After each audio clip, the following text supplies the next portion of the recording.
देखिए, एक तरफ विपक्षी जो है वो यहाँ पर चुनावी मोड में नजर आ रहे हैं, तो दूसरी तरफ बीजेपी है जो हर महीने चुनावी मोड में ही नजर आती है। 365 दिन वो चुनाव के इस मोड में चलती रहती है और उसका लेटेस्ट एग्जाम्पल इस वक्त आपको दिखा देना चाहते हैं। आज बीजेपी हेडक्वार्टर के दो नए कॉम्प्लेक्सेस के इनॉग्रेशन से हुआ, एक तो ऑडिटोरियम और दूसरा रेजिडेंशियल कॉम्प्लेक्स। क्या इन दोनों ही इनॉग्रेशन में कुछ राजनीतिक रूप से भी छिपा हुआ था? क्योंकि इस इनॉग्रेशन के बाद कहा जा रहा है कि पॉलिटिकल स्ट्रैटेजी को नई धार मिल गई है। राहुल के सांसदी वाला मुद्दा हो या फिर केजरीवाल के तीखे हमले, ममता दीदी के 2 दिन वाले धरने का ऐलान हो या फिर सदन में विरोधी दलों का हंगामा, विपक्ष की एकजुटता, मोदी सब कुछ देखते रहे, सुनते रहे, लेकिन जब मौका मिला तो सबको जवाब दिया, करारा जवाब दिया। जो लोग भ्रष्टाचार में लिप्त हैं, उन पर जब एजेंसियां कार्रवाई करती हैं तो एजेंसियों पर हमला किया जाता है। जब कोर्ट कोई फैसला सुनाता है तो कोर्ट पर सवाल उठाए जाते हैं, न्यायिक प्रणाली पर हमले होते हैं। आप सब देख रहे हैं, कुछ दलों ने मिलकर भ्रष्टाचारी बचाओ अभियान छेड़ा हुआ है। आज भ्रष्टाचार में लिप्त जितने भी चेहरे हैं, वो सब एक साथ एक मंच पर आ रहे हैं। पूरा देश ये देख रहा है, देश समझ रहा है। विरोधी दल लगातार ईडी की कार्रवाई पर सवाल उठा रहे हैं। केजरीवाल मोदी पर तीखे हमले करते हैं। ईडी और सीबीआई की कार्रवाई पर तेजस्वी यादव ने भी सवाल उठाए। मोदी ने चुन चुन कर सबका जवाब दिया। मोदी ने कहा, आजादी के बाद भ्रष्टाचार पर इस तरह की चोट पहली बार हुई है जिससे विरोधी बौखला गए हैं। हर देशवासी समझता है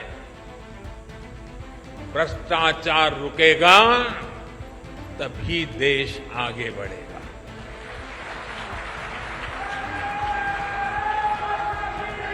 और जब हम इतना सारा करेंगे तो कुछ लोग तो नाराज होंगे ही होंगे।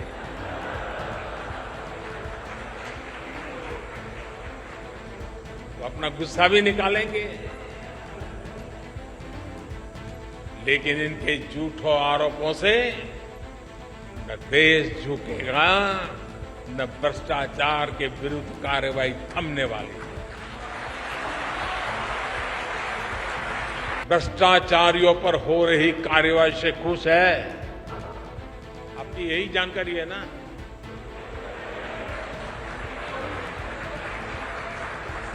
मैं जहां जाता हूं लोग यही कहते हैं, मोदी जी रुकना बंद।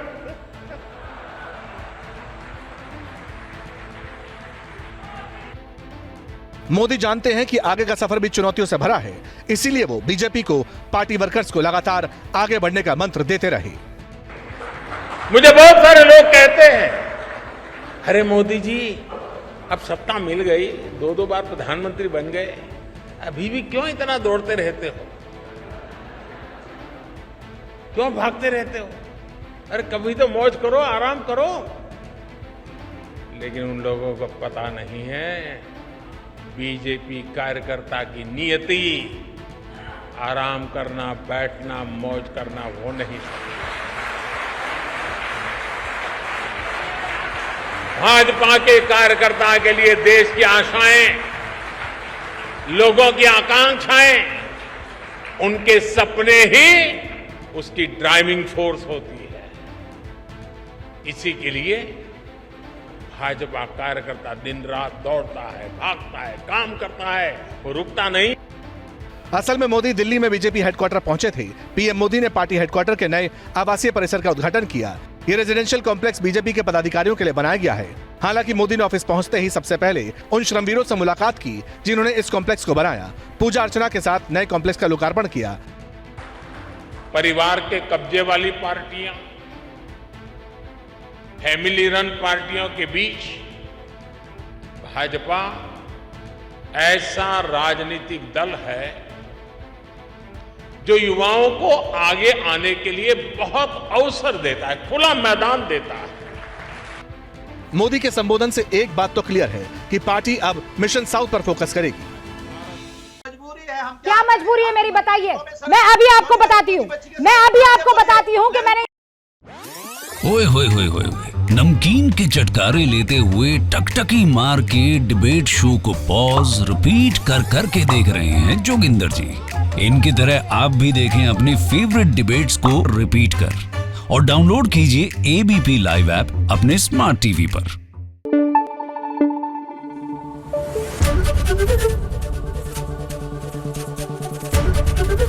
एबीपी न्यूज आपको रखे आगे।